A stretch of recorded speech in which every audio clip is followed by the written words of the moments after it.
Bonne nouvelle, les compagnies d'assurance auto vont rembourser 20 millions de shekels à leurs clients.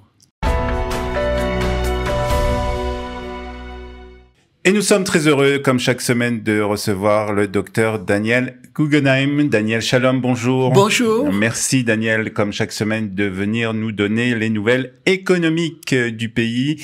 Et on va commencer tout de suite avec, alors, une bonne et moyenne nouvelle, on va dire, les résultats de l'inflation du mois de février, qui ont été donc publiés la semaine dernière. D'un côté, une petite augmentation, mais si on voit ça sur du long terme, en tout cas sur 12 mois, c'est plutôt favorable. Tout à fait. Ouais, c'est ce que je voulais dire. Bon. Donc ce mois-là, ça a été 0,4%, ce qui était la barre supérieure, même un peu plus, de ce que les économistes avaient prévu.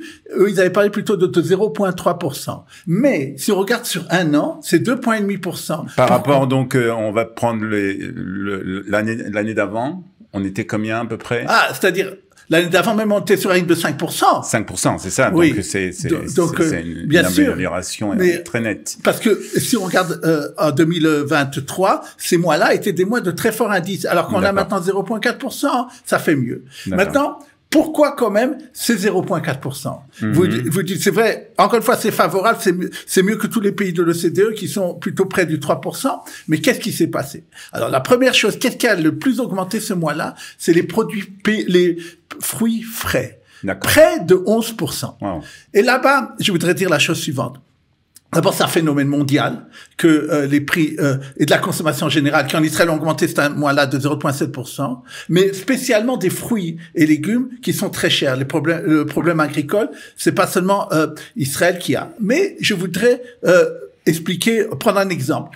L'exemple de l'huile d'olive.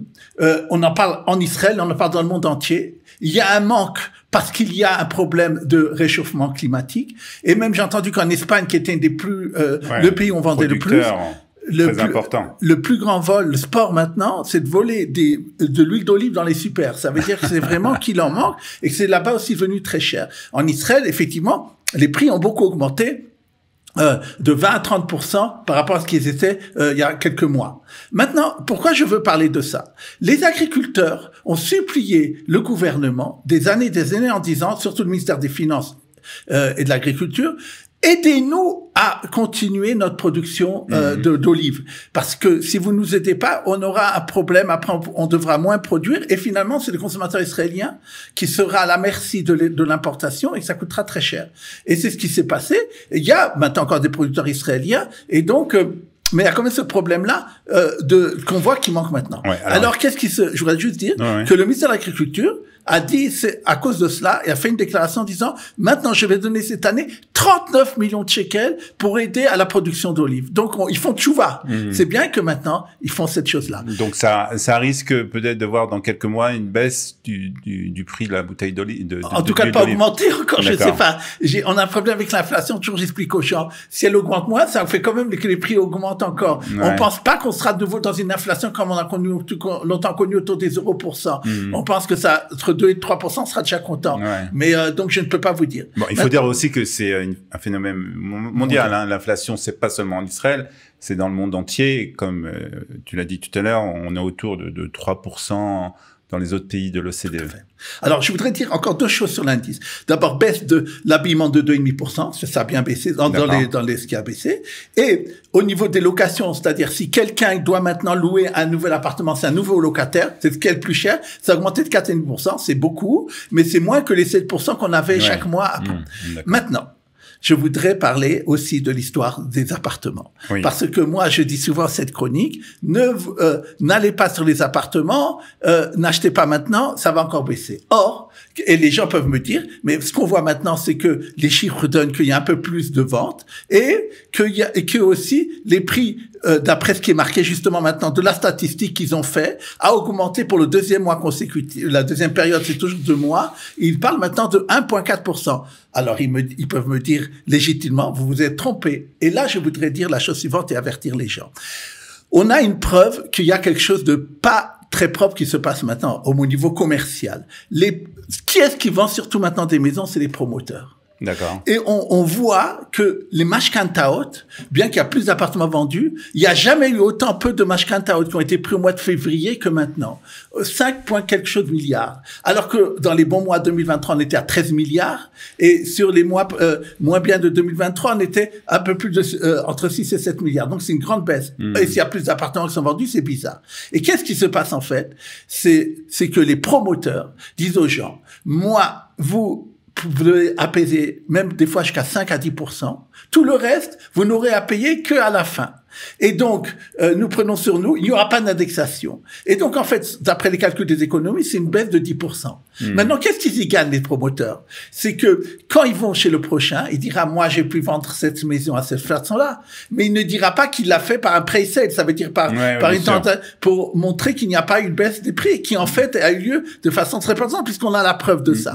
Et on a peur que psychologiquement, ça entraîne les gens à vouloir acheter plus que c'est en vérité le prix, avant que parce qu'à un moment donné, les promoteurs ne pourront plus le faire. Ils ont un problème de financement eux aussi. Donc, je reviens à dire qu'en vérité, c'est ça qui fait qu'il y a cette augmentation des prix. Et la preuve, il y a très peu de ventes de ce qu'on appelle la seconde main, c'est-à-dire des particuliers qui vendent.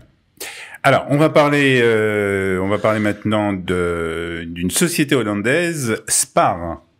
Qui donc ouvre son premier supermarché en Israël. Alors, est-ce que ça va être un changement stratégique pour nous les consommateurs? Voilà, c'est ça la bonne question. En fait, bien sûr, on se rappellera ici qu'il y a quelques mois de ça, on a eu l'entrée de Carrefour avec comment on dit en français, avec trompette, avec beaucoup de bruit, 50 en même temps, et finalement, c'était un plouf un peu.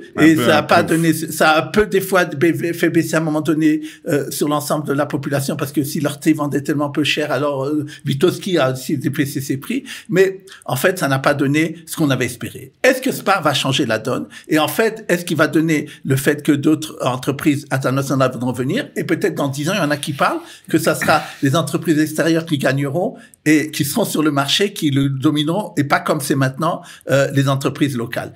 C'est la question qui se pose. Maintenant, qu'est-ce qu'il a fait Spar de spécial? D'abord, Spar, c'est une énorme entreprise qui a été fondée en 1932, qui a dans presque 50 pays, qui a 15 millions de clients par jour, 43 milliards à peu près d'euros de chiffre d'affaires de l'année dernière. Donc, c'est une très grande boîte.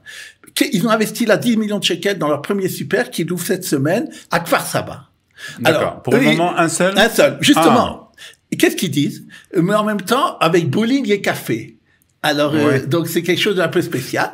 Maintenant, ils disent qu'en fin 24, ils devront encore un deuxième faire à Beersheva, et en tout, dans les 3 prochaines années, ils prévoient à peu près 10 super. D'accord, donc ils y vont doucement pour le moment. Ils y vont doucement. Quelle est leur force à eux? C'est qu'ils ont d'abord 100 produits qui sont à eux, qui sont des produits maison, sur lesquels ils peuvent faire beaucoup moins cher.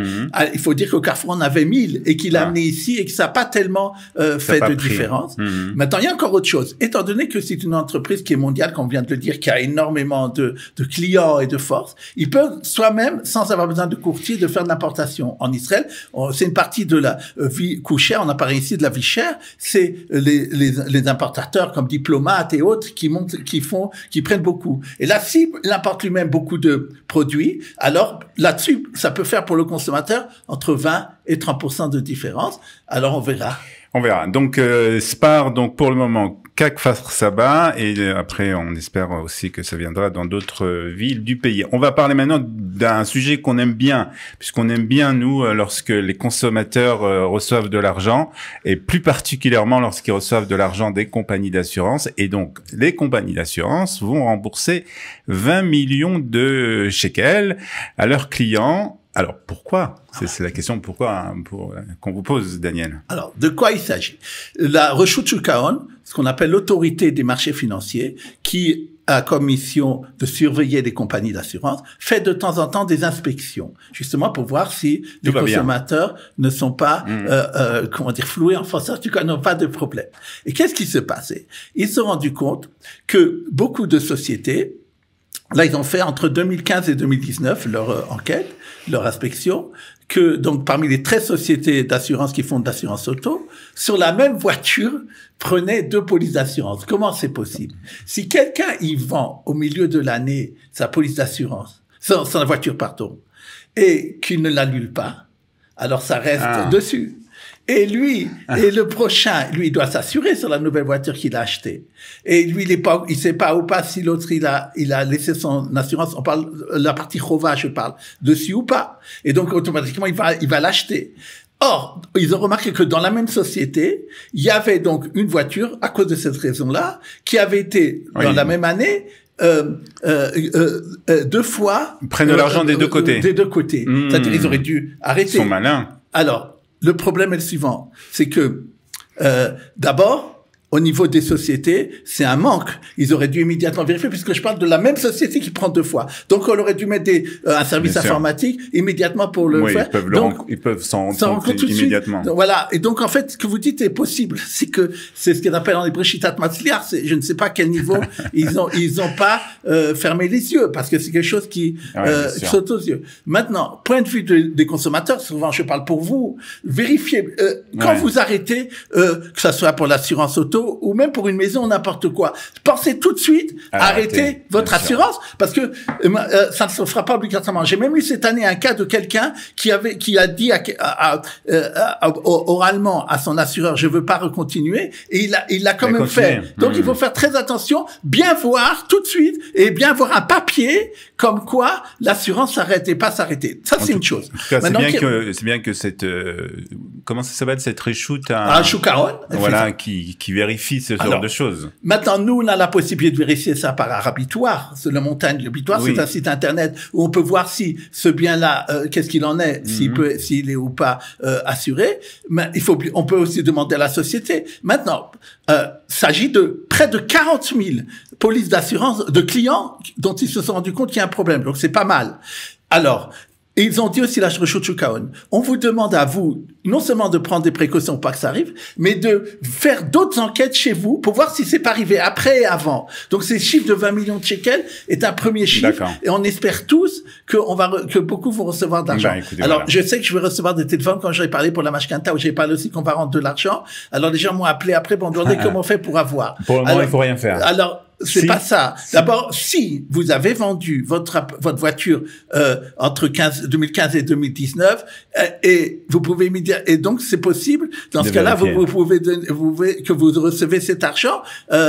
Donc ils le feront d'abord parce qu'ils sont obligés par Shushan, mais vous pouvez vous-même, si vous êtes dedans ou que vous avez vendu une voiture dans ces périodes-là, peut-être que ça serait bien de vous intéresser.